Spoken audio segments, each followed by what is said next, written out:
Köszöntöm kedves nézőimet! Ma azt fogom bemutatni, hogyan lehet egy TP-Link routert beüzemelni. Az első teendő, hogy csatlakoztatjuk a routert a hálózati áramhoz. Ekkor az előlapi ledek elkezdenek világítani, ami azt jelenti, hogy a router áram alatt van. A következő lépés, hogy a külső internetkábelt bedugjuk a vannal jelölt csatlakozóba. Az internet kapcsolat működőképességét egy külső LED segítségével ellenőrizhetjük. Ilyen, amikor be van dugva a kábel, és ilyen, amikor nincs. A vezeték nélküli hálózat hatósugarának megnöveléséhez további nagy teljesítményű antennákat csatlakoztathatunk. Ezeket a réz színű csatlakozóba kell becsavarni. A router jelenleg üzemkész.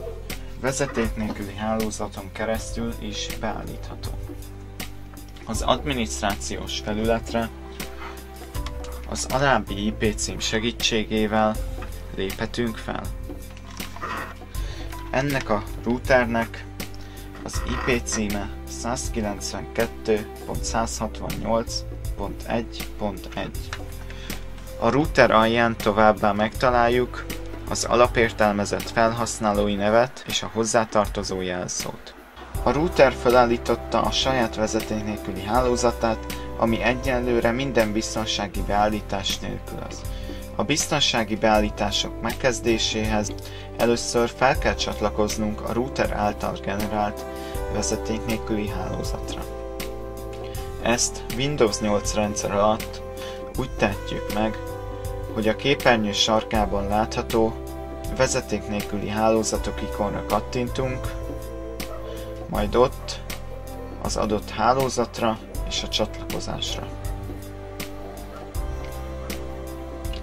Miután gépünk csatlakozott a vezeték nélküli hálózatra, a további beállításokhoz webböngészőre van szükségünk.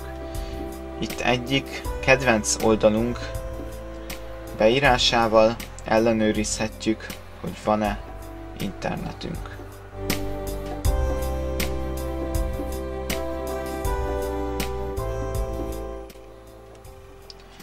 Miután leellenőriztük, hogy van internetünk, a további beállításokat úgy tehetjük meg, hogy a webböngészőbe beírjuk a router IP címét, ami jelen esetben 192.168.1.1.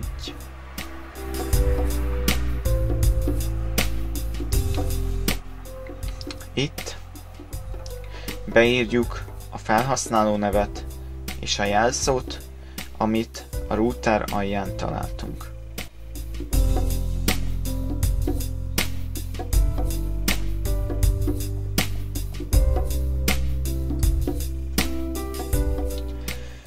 Miután ezt megtettük, az adminisztrációs felületen találjuk magunk.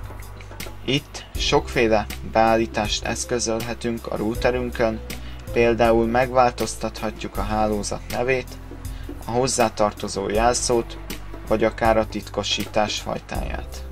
Köszönöm, hogy megtekintették a videómat, viszlát!